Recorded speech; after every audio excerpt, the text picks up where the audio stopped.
Hi friends, Gita ഗോവിന്ദത്തിൻ്റെ മറ്റൊരു episode വിശേഷങ്ങളിലേക്ക് എല്ലാവർക്കും സ്വാഗതം.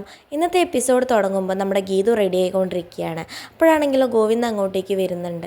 എന്നിട്ട് ഗോവിന്ദ് പറയുന്നുണ്ട്, നമ്മുടെ 2 ദിവസത്തേക്കുള്ള ഡ്രസ്സ് ആരും കാണാതെ ഞാൻ വണ്ടിയിലോട്ട് എടുത്തു വെച്ചിട്ടുണ്ട്, നമ്മൾ ട്രിപ്പ് പോണ കാര്യം ആരും അറിയണ്ട എന്നൊക്കെ പറയുന്നുണ്ട്.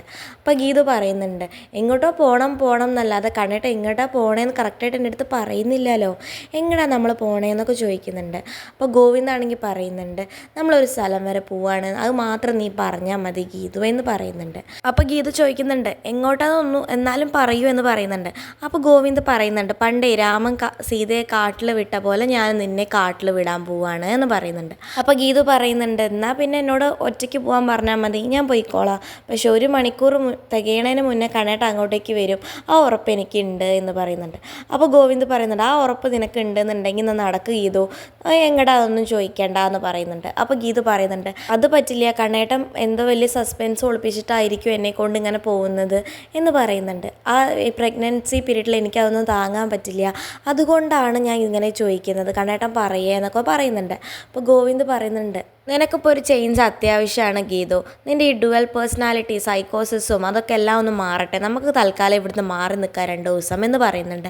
അപ്പോൾ ഗീതുവിന് സംശയം തോന്നുന്നുണ്ട്. അപ്പോൾ ഗീതു ചോദിക്കുന്നുണ്ട്, അപ്പോൾ എന്താ കണ്ണേട്ടൻ എന്നെ വല്ല സൈക്കോളജിസ്റ്റിനെ കാണിക്കാൻ വേണ്ടിയിട്ടാണോ കൊണ്ടുപോകുന്നത്, എനിക്ക് വട്ടാണെന്നുള്ള കാര്യം ഇവിടെ ആരും അറിയാതിരിക്കാൻ വേണ്ടിയിട്ടാണോ, ആരും അറിയണ്ട എന്നൊക്കെ പറയുന്നത്, എന്താണ്, എനിക്ക് വല്ല കുഴപ്പമുണ്ടോ എന്നൊക്കെ ചോദിക്കുന്നുണ്ട് ഗീതു. അപ്പോൾ ഗോവിന്ദ് പറയുന്നുണ്ട്, അതൊന്നുമില്ല, നമ്മൾ ഡോക്ടറെ അടുത്തേക്കൊന്നും അല്ല, അത് നീ പേടിക്കണ്ട, 2 ദിവസം കൊണ്ട് നിൻ്റെ എല്ലാ ഡുവൽ പേഴ്സണാലിറ്റിയുടെ പ്രശ്നങ്ങളൊക്കെ തീർക്കാൻ പോകുന്ന സൈക്കോളജിസ്റ്റ് ഞാൻ തന്നെയാണ് എന്ന് പറയുന്നുണ്ട്. പിന്നീട് കാണിക്കുന്നത് രേഖയാണെങ്കിലോ പ്രിയോട് പറയുന്നുണ്ട്, നിൻ്റെ കൂട്ടിക്കൊണ്ടുപോകലിനെ പറ്റിയിട്ട് രാധികാമ്മോട് മാത്രം സംസാരിച്ചിട്ട് കാര്യമില്ല, ഗോവിന്ദും ഗീതുവിനോട് സംസാരിക്കണം എന്ന് പറയുന്നുണ്ട്. അപ്പോഴാണെങ്കിലോ ഗോവിന്ദും ഗീതു അങ്ങോട്ടേക്ക് വരുന്നുണ്ട്. ഗോവിന്ദും ഗീതുവും വരുന്ന സമയത്ത് കാഞ്ചന പറയുന്നുണ്ട്, ഇതിനാണ് ഇടി വെട്ടിയവനെ പാമ്പ് കടിക്കുക എന്ന് പറയുന്നുണ്ട്. അപ്പോൾ രഞ്ജു പറയുന്നുണ്ട്, അങ്ങനെയല്ല പറയുക, പാമ്പ് തേടിയ വള്ളി കാലിൽ ചുറ്റി എന്നാണ് പറയുക, ഇതാണ് ഇവിടുത്തെ പഴഞ്ചൊല്ല് എന്ന് പറയുന്നുണ്ട്. അപ്പോൾ കാഞ്ചന പറയുന്നുണ്ട്, എന്തായാലും രണ്ടും പഴഞ്ചൊല്ലല്ലേ, എന്തെങ്കിലും പറഞ്ഞാൽ പോരെ, ഞങ്ങളുടെയൊക്കെ നാട്ടിൽ അങ്ങനെയാണ് എന്ന് പറയുന്നുണ്ട്. അപ്പോൾ ഗീതവും ഗോവിന്ദും വന്നിട്ട് ചോദിക്കുന്നുണ്ട്, എന്താ ഇവിടെ ചർച്ച എന്ന് ചോദിക്കുന്നുണ്ട്. അപ്പോൾ രേഖ പറയുന്നുണ്ട്, പ്രിയെ കൂട്ടിക്കൊണ്ടുപോകലിനെ പറ്റിയിട്ടുള്ള ഡേറ്റ് ജോത്സ്യരെ കുറിച്ച് തന്നിട്ടുണ്ട്, എന്താ നിങ്ങളുടെ അഭിപ്രായം എന്ന് ചോദിക്കുന്നുണ്ട്. അപ്പോൾ ഗീതു ആണെങ്കിൽ ആലോചിച്ചുകൊണ്ട് നിൽക്കുന്നുണ്ട്. അപ്പോൾ രേഖ ചോദിക്കുന്നുണ്ട്, എന്താ ഗീതു നീ ഒന്നും മിണ്ടാതെ ആലോചിച്ചുകൊണ്ട് നിൽക്കുന്നേ. അപ്പോൾ ഗീതു പറയുന്നുണ്ട്, ഞങ്ങൾ ഓഫീസിലോട്ട് പോവല്ലേ, ഞങ്ങൾ എന്തായാലും വൈകുന്നേരം വരും, അപ്പോൾ വന്നിട്ട് നമുക്ക് തീരുമാനിക്കാം എന്ന് പറയുന്നുണ്ട്.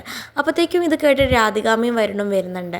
എന്നിട്ട് രാധികാമ്മയും പറയുന്നുണ്ട്, ജോത്സ്യരെ കുറിച്ചൊന്നും ഡേറ്റിൽ ഇപ്പോൾ എന്താ തീരുമാനിക്കാനുള്ളത്, അവർ പോയിക്കോട്ടെ, ആ ദിവസം ഇവിടുത്തെ എല്ലാവർക്കും ഓക്കെ ആണല്ലോ, നമുക്കെല്ലാവർക്കും പ്രിയയും കുഞ്ഞിനെയും അവിടെ കൊണ്ടുപോയി ആക്കിയിട്ട് വരാം, അവർ അവിടെ താമസിച്ചോട്ടെ, പിന്നെ എന്താ നമുക്കൊക്കെ പ്രശ്നം, അത് ഞങ്ങളുടെ അഭിപ്രായം പറഞ്ഞു എന്നേ ഉള്ളൂ, ഇനി നിങ്ങളെന്താ വെച്ചാൽ തീരുമാനിച്ചോളൂ എന്ന് പറയുന്നുണ്ട് രാധികാമ്മ. ഇത് കേട്ട ഗീതു പറയുന്നുണ്ട്, ഞങ്ങൾ ഓഫീസിൽ പോയി വന്നിട്ട് തീരുമാനിക്കുക എന്ന് പറയുന്നുണ്ട്. അപ്പോൾ ഗോവിന്ദ് പറയുന്നുണ്ട്, ഞങ്ങൾ ഓഫീസിൽ തന്നെയാണ് പോകുന്നത് എന്ന് പറയുന്നുണ്ട്. അപ്പോൾ രഞ്ജു ചോദിക്കുന്നുണ്ട്, നിങ്ങൾ പോയിക്കോളൂ, ഓഫീസിൽ പോയിക്കോളൂ, അതെന്തിനാ ഇങ്ങനെ വീണ്ടും പറയണേ, ഇനിയിപ്പോൾ നിങ്ങൾ വേറെ എവിടെയും പോകാമെന്ന് ഞങ്ങൾ പറഞ്ഞില്ലല്ലോ, ഇനിയിപ്പോൾ പോയാൽ തന്നെ എന്താ കുഴപ്പം, നിങ്ങൾ ഭാര്യയും ഭർത്താവും അല്ലേ, പോയാൽ തന്നെ എന്താ കുഴപ്പം എന്ന് പറയുന്നുണ്ട്. അപ്പോൾ പ്രിയ പറയുന്നുണ്ട്, ഇത്രത്തോളം നിങ്ങളത് ഓഫീസിലാണ് പോകുന്നതെന്ന് പറയുന്നത്, അപ്പോൾ നിങ്ങൾ ഓഫീസിലോട്ടല്ലേ പോകുന്നത്, ഇതിലെന്തോ കള്ളക്കളി ഉണ്ടല്ലോ എന്നൊക്കെ പറയുന്നുണ്ട്. അപ്പോൾ ഗോവിന്ദ് പറയുന്നുണ്ട്, ഞാൻ ഷിബുവിനോട് കാറ് തിരിച്ചിടാൻ മറന്നുപോയി, ഗീതു നീ ഇവിടെ നിന്നതൊക്കെ പറഞ്ഞു കൊടുത്തിട്ട് അവരെ കൊണ്ടുപോകുന്ന ഡേറ്റൊക്കെ ഒന്ന് നോക്കിയിട്ട് കാര്യങ്ങളൊക്കെ പറഞ്ഞു കൊടുക്കുക, എന്നിട്ട് ഞാൻ പോട്ടെ, കാറ് തിരിച്ചിടട്ടെ എന്നൊക്കെ പറയുന്നുണ്ട്. എന്നിട്ട് ഗീതു ആണെങ്കിലും ആ ജോത്സ്യം കുറിച്ചൊന്ന് ഇത് നോക്കിയിട്ട് ഗീതു പറയുന്നുണ്ട്, ഈ പറഞ്ഞ മുഹൂർത്തത്തിന് 1 ആഴ്ച സമയമുണ്ടല്ലോ, പിന്നെ എന്തിനാണ് നിങ്ങൾ ധൃതി വയ്ക്കുന്നത് എന്ന് പറയുന്നുണ്ട്. അപ്പോൾ രഞ്ജു പറയുന്നുണ്ട്, നിങ്ങൾ ഓഫീസിൽ പോയി വന്നിട്ട് തീരുമാനിച്ചാൽ മതി എന്ന് പറയുന്നുണ്ട്. പിന്നീടാണെങ്കിലോ ഗീതു അവിടുന്ന് പോകുന്നുണ്ട്. ഗീതു പോകുന്നതിന് പിന്നാലെ രാധികാമ്മയും വരുന്നുണ്ട്. എന്നിട്ട് പറയുന്നുണ്ട്, ഗീതു നിന്നോട് ഞങ്ങൾ ഒരിക്കൽ പറഞ്ഞതല്ലേ ഗോവിന്ദനെ ഞങ്ങളുമായിട്ടുള്ള അടുപ്പിക്കണമെന്ന്, ഇതുവരെ നീ അതിനു വേണ്ടി ഒന്നും ചെയ്തിട്ടില്ല, നീ എന്താ ഒന്നും ചെയ്യാത്തത്, 24 മണിക്കൂറിനുള്ളിൽ നീ അത് ചെയ്തില്ല എന്നുണ്ടെങ്കിൽ നിന്നെ ഞങ്ങൾ കാണിച്ചു തരാം എന്ന് പറയുന്നുണ്ട്. അപ്പോൾ ഗീതു ചോദിക്കുന്നുണ്ട്, അന്ന് ഞാൻ നിങ്ങളിത് പറഞ്ഞപ്പോൾ ഞാൻ എന്തോ ടെൻഷനിലായതുകൊണ്ട് എനിക്ക് തിരിച്ചൊന്നും പറയാൻ പറ്റിയില്ല, പിന്നെ ഈ വിഷയമായി എൻ്റെ അടുത്ത് വരുന്നത് വരെ ഞാൻ കാത്തിരിക്കുകയായിരുന്നു, എന്താണ് നിങ്ങളുടെ ഭീഷണി എന്ന് ചോദിക്കുന്നുണ്ട്. അപ്പോൾ രാധികാമ്മ പറയുന്നുണ്ട്, നീ ഗോവിന്ദനെ അടുപ്പിക്കാൻ വേണ്ടി ഒന്നും ചെയ്യില്ല എന്നുണ്ടെങ്കിൽ ഞങ്ങളെല്ലാം ഗോവിന്ദനോട് പറയും, അനാർക്കലിയുടെ മകൾ എവിടെയാണെന്നുള്ള സത്യദാസ് ഗോവിന്ദനോട് പറയുമെന്ന് പറയുന്നുണ്ട്. അപ്പോൾ ഗീതു പറയുന്നുണ്ട്, പറയട്ടെ, സത്യദാസ് പറയട്ടെ, എനിക്കൊരു പ്രശ്നവുമില്ല.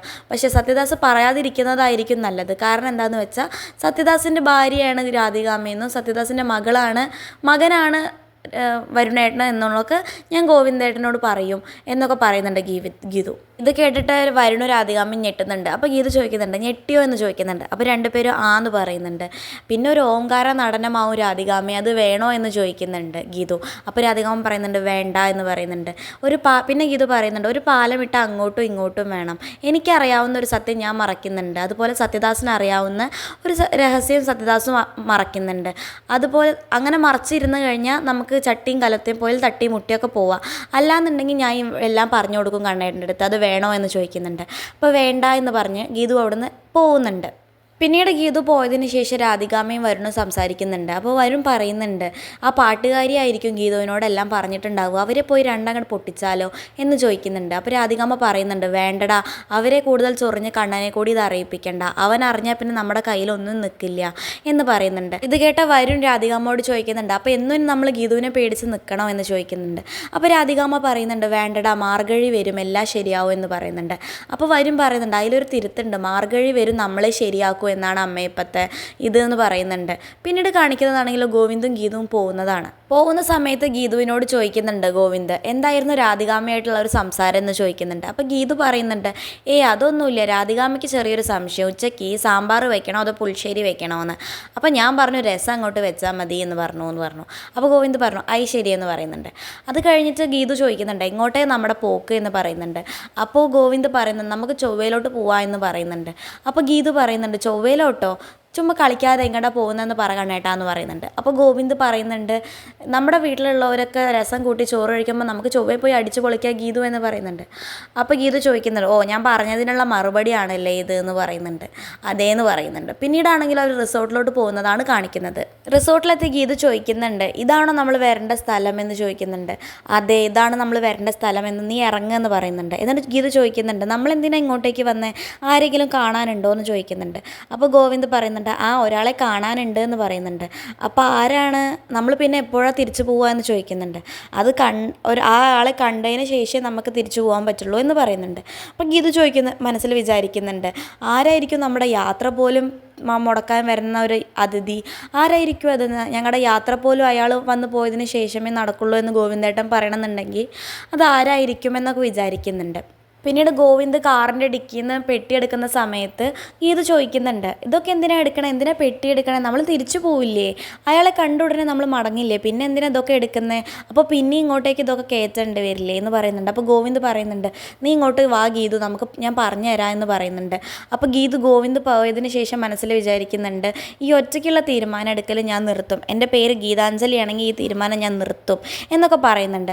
പിന്നീട് റൂമിലോട്ട് എത്തുമ്പോൾ സമയത്ത് ഗോവിന്ദിനോട് ഗീതു ചോദിക്കുന്നുണ്ട്, കാരണം ഈ റൂം റെഡിയാക്കി വെക്കാൻ ആദ്യം പറഞ്ഞിട്ടുണ്ടായിരുന്നു അല്ലേ, അവിടുത്തെ സ്റ്റാഫുകളുടെയൊക്കെ പെരുമാറ്റം കണ്ടപ്പോഴേ എനിക്ക് മനസ്സിലായി ഈ റൂം ആദ്യമേ റെഡിയാക്കി വെക്കാൻ പറഞ്ഞു, അപ്പോൾ ആദ്യമേ ഇവിടേക്കാണ് വരണമെന്ന് പ്ലാൻ ഉണ്ടായിരുന്നു എന്നൊക്കെ പറഞ്ഞ് ഗോവിന്ദിനോട് ഗീതു ദേഷ്യപ്പെടുന്നുണ്ട്. അപ്പോൾ ഗോവിന്ദ് പറയുന്നുണ്ട്, നീ എന്തിനാ ഇങ്ങനെ ദേഷ്യപ്പെടുന്ന ഗീതു, കൂളാവ്, ഞാൻ പറയാല്ല എന്ന് പറയുന്നുണ്ട്. അപ്പോൾ പിന്നെ ഗോവിന്ദിനോട് ചോദിക്കുന്നുണ്ട് ഗീതു, അയാൾ എപ്പോഴാണ് വരിക എന്ന് ചോദിക്കുന്നുണ്ട്. അപ്പോൾ ഗോവിന്ദ് പറയുന്നുണ്ട്, ചിലപ്പോൾ ഇന്ന് വരുമായിരിക്കും, അല്ലെങ്കിൽ വൈകുന്നേരം വരുമായിരിക്കും, അല്ലെങ്കിൽ നാളെ വരുമായിരിക്കും, അല്ലെങ്കിൽ മറ്റന്നാൾ എന്തായാലും വരുമായിരിക്കും എന്ന് പറയുന്നുണ്ട്. അപ്പോൾ ഗീതു ചോദിക്കുന്നുണ്ട്, അപ്പോൾ നമുക്ക് പോകണ്ടേ എന്ന് ചോദിക്കുന്നുണ്ട്. അയാൾ നമുക്ക് പോവാം, 1-2 സ്ഥലത്ത് നമുക്ക് പോവാണ്ട്, പക്ഷെ അതൊക്കെ അയാൾ വന്നതിന് ശേഷം മാത്രമേ നടക്കൂ എന്ന് പറയുന്നുണ്ട്. അപ്പോൾ ഗീതു ചോദിക്കുന്നുണ്ട്, ആരാ ഇത്രയ്ക്കും വലിയൊരു അയാൾ വരാനുള്ളത്, നമ്മുടെ ട്രിപ്പ് പോലും അയാൾ പോയതിന് ശേഷം നടക്കുമെന്ന് കണ്ണേട്ടൻ പറയുന്നുണ്ടെങ്കിൽ ആരതെന്ന് ചോദിക്കുന്നുണ്ട്. അപ്പോൾ ഗോവിന്ദ് പറയുന്നുണ്ട്, അയാളല്ല അവൾ എന്ന് പറയുന്നുണ്ട്. അപ്പോൾ അവളോ എന്ന് ചോദിക്കുന്നുണ്ട് ഗീതു. അതെ, അവളാണ് എന്ന് പറയുന്നുണ്ട്. ഞാനിവിടെ നിൽക്കുമ്പോൾ ഏതവളാണ് നിങ്ങൾക്ക് വരാനുള്ളതെന്ന് ചോദിക്കുന്നുണ്ട്. അപ്പോൾ ഗോവിന്ദ് പറയുന്നുണ്ട്, ഒരവളും ഇല്ല, ഞാൻ പറഞ്ഞു തരാമെന്ന് പറയുന്നുണ്ട്. അപ്പോൾ ഗീത ചോദിക്കുന്നുണ്ട്, എൻ്റെ ഡുവൽ പേഴ്സണാലിറ്റി മാറ്റി നമ്മളൊരു ട്രിപ്പ് പോവാൻ, എൻ്റെ മൈൻഡ് ഫ്രഷ് ആക്കുക എന്നൊക്കെ പറഞ്ഞിട്ട് നമ്മളെന്തിനാ ഈ റിസോർട്ടിൽ വന്നിരിക്കുന്നത്, ഇവിടെ വന്നാൽ എന്താ എൻ്റെ ഡുവൽ പേഴ്സണാലിറ്റി മാറുമോ എന്ന് ചോദിക്കുന്നുണ്ട്. അപ്പോൾ ഗോവിന്ദ് പറയുന്നുണ്ട്, എൻ്റെ ഡുവൽ പേഴ്സണാലിറ്റി മാറ്റണം, എന്നെ ഒരു യാത്ര കൊണ്ടുപോകണം, മൈൻഡ് ക്ലിയർ ആക്കണം എന്നൊക്കെ പറഞ്ഞത് നീയാണ്, അല്ലാതെ ഞാനല്ല. നമ്മൾ പോവാ എന്ന് പറയുമ്പോൾ യാത്രയ്ക്ക് പോവുകയാണെന്ന് ഊഹിച്ചത് നീയാണ്, അല്ലാതെ ഞാനല്ല എന്നൊക്കെ ഗോവിന്ദ് പറയുന്നുണ്ട്. ഇത് കേട്ട ഗീതു പറയുന്നുണ്ട്, ഓ എനിക്ക് മനസ്സിലായി, എൻ്റെ ഉള്ളിൽ ഡുവൽ പേഴ്സണാലിറ്റിയാണ് ഇതൊക്കെ ചെയ്തതെന്ന് പറയിപ്പിക്കാൻ വേണ്ടിയിട്ടല്ലേ കണ്ണേട്ടപ്പം ഇങ്ങനെയൊക്കെ ചെയ്യുന്നത്. പക്ഷേ കണ്ണേട്ടന് തെറ്റി. കണ്ണേട്ടൻ്റെ കൂടെ ഔട്ടിങ്ങിന് പോകാൻ ആഗ്രഹിച്ചത് ഞാൻ തന്നെയാണ്, ഈ ഗീതാഞ്ജലി തന്നെയാണ് അതൊക്കെ ആഗ്രഹിച്ചത് എന്ന് പറയുന്നുണ്ട്. അപ്പോൾ ഗോവിന്ദ് പറയുന്നുണ്ട്, നിൻ്റെ ഉള്ളിൽ ഡുവൽ പേഴ്സണാലിറ്റി മാറ്റി തരാമെന്നേ ഞാൻ പറഞ്ഞിട്ടുള്ളൂ, അത് ഞാൻ ചെയ്തിരിക്കും, ഈ സൈക്കോളജിസ്റ്റായി ഞാൻ ചെയ്തിരിക്കും എന്ന് പറയുന്നുണ്ട് ഗോവിന്ദ്. പിന്നെ ഗോവിന്ദ് പറയുന്നുണ്ട്, നിൻ്റെ എല്ലാ അസുഖങ്ങളും ഞാൻ മാറ്റിത്തരും, പേടിക്കേണ്ട എന്ന് പറയുന്നുണ്ട്. പിന്നെ ഗോവിന്ദ് പറയുന്നുണ്ട്, നീ ഇവിടെ എന്തൊക്കെ നടന്നാലും നീ പേടിക്കുകയോ ഓവർ എക്സൈറ്റഡ് ആവുകയോ ഒന്നും ചെയ്യരുത്, നീ ഒരു പ്രഗ്നൻ്റ് ആണെന്നത് നീ മറക്കുകയോ ചെയ്യരുത് എന്ന് പറയുന്നുണ്ട്. ചിലപ്പോൾ അത് നീ അക്സെപ്റ്റ് ചെയ്യുക, ഇവിടെ എന്ത് നടന്നാലും അത് നീ അക്സെപ്റ്റ് ചെയ്യാൻ നീ പഠിക്കണം ഗീതു എന്നൊക്കെ പറയുന്നുണ്ട്. അപ്പോൾ ഗീതു പറയുന്നുണ്ട്, ഇതൊക്കെ കേട്ടിട്ട് എനിക്ക് പേടിയാവുന്നുണ്ട്, ആരാ വരുന്നതെന്ന് പറയുമോ, വെങ്കടേശങ്ങളെ കാണിച്ച പോലെ സർപ്രൈസ് ആക്കിയ പോലെ അങ്ങനെ വല്ല ആരെങ്കിലും ആണോ എന്നൊക്കെ ഗീതു ചോദിക്കുന്നുണ്ട്. അപ്പോൾ ഗോവിന്ദാണെങ്കിലും അതൊക്കെ വഴി അറിഞ്ഞാൽ മതി എന്ന് പറയുന്നുണ്ട്. അതൊക്കെ ഗീതുവിനോട് പറഞ്ഞിട്ട് ഗോവിന്ദ് താഴോട്ട് പോകുന്നുണ്ട്. താഴോട്ട് പോയിട്ട് സ്റ്റാഫിനോട് പറയുന്നുണ്ട്, 2 ദിവസം കഴിഞ്ഞോ, ഇന്നോ നാളെയോ അല്ലെങ്കിൽ 2 ദിവസം കഴിഞ്ഞോ നമ്മുടെ ഗീതു വന്ന് രഞ്ജുവിൻ്റെ റൂം ചോദിക്കും, അപ്പം നീ എന്നെ വിളിച്ചിട്ട് ഞാൻ പറയുന്നത് പോലെ കാര്യങ്ങൾ ചെയ്യാൻ പാടൂ എന്ന് പറയുന്നുണ്ട്. അപ്പോൾ സ്റ്റാഫ് ചോദിക്കുന്നുണ്ട്, ഗീതു സാറിൻ്റെ കൂടെ റൂമിലുണ്ടല്ലോ, പിന്നെ രഞ്ജു ആണെങ്കിൽ ഇവിടെ റൂമും എടുത്തിട്ടില്ലല്ലോ എന്ന് പറയുന്നുണ്ട്. അപ്പോൾ ഗോവിന്ദ് പറയുന്നുണ്ട്, നിങ്ങൾ ഞാൻ പറയുന്ന പോലെ ചെയ്താൽ മതി, ഗീതു വന്ന് ചോദിക്കുമ്പോൾ എന്നെ വിളിക്കണം എന്ന് പറയുന്നുണ്ട്. എന്നെ വിളിച്ചിട്ട് ഞാനാണെന്ന് മറ്റുള്ള നിങ്ങൾ സംസാരിക്കരുത്, രഞ്ജുവിനെ വിളിച്ച് അവളുടെ റൂമിലോട്ട് വരാൻ വേണ്ടിയുള്ള അനുവാദം ചോദിക്കുന്നത് പോലെ വേണം നിങ്ങൾ വിളിക്കാൻ, അത് മറക്കരുത്. പിന്നെ നിങ്ങൾ ഈ ഫ്രണ്ട് ഓഫീസിലെ ഡ്യൂട്ടി മാറുന്ന സമയത്ത് പകരം വരുന്ന സ്റ്റാഫിനോട് ഇതേ കാര്യങ്ങളൊക്കെ പറയണം എന്നൊക്കെ പറഞ്ഞ് ഏൽപ്പിച്ച് അവിടുന്ന് പോകുന്നുണ്ട് ഗോവിന്ദ്. പിന്നെ കാണിക്കുന്നത് നമ്മുടെ മാർഗഴിയുടെ അമ്മയാണ്, പവിഴ ആണെങ്കിലോ നമ്മുടെ മാർഗഴി കാത്തുകൊണ്ട് നിൽക്കുന്നുണ്ട്. അപ്പോൾ എന്നിട്ട് മനസ്സിൽ വിചാരിക്കുന്നുണ്ട്, എനിക്കെപ്പോഴും കാട് തന്നെയാണ് ശരണം, ഞാൻ എന്തൊക്കെ വിചാരിച്ചതാണ്, AC റൂം എന്നൊക്കെ വിചാരിച്ചതാണ്, എന്നിട്ട് ഇപ്പോഴും കാട്ടിലാണല്ലോ വന്ന് നിൽക്കുന്നത് എന്ന് പറയുന്നുണ്ട്. അങ്ങോട്ടേക്കാണെങ്കിലോ നമ്മുടെ മാർഗഴി വരുന്നുണ്ട്. മാർഗഴി കണ്ട പവിഴം പറയുന്നുണ്ട്, ഞാൻ നിൻ്റെ കൂടെ ജോലി സ്ഥലത്ത് വന്നിട്ട് 2 ദിവസമൊക്കെ തണുപ്പുള്ള മുറിയിലൊക്കെ ഇരിക്കണം എന്ന് വിചാരിച്ചതാണ്, നീ അതിനൊന്നും സമ്മതിച്ചില്ല, നീ പിന്നെയും കാട്ടിൽ തന്നെ നിർത്തി കളഞ്ഞല്ലോ എന്ന് പറയുന്നുണ്ട്. അപ്പോൾ ഇത് കേട്ട മാർഗഴി പറയുന്നുണ്ട്, വിഷമിക്കാതിരിക്കും പവിഴം, നമുക്ക് നമ്മുടെ വീട്ടിൽ നമ്മുടെ റൂമിൽ AC വെച്ച് തരാം എന്ന് പറയുന്നുണ്ട്.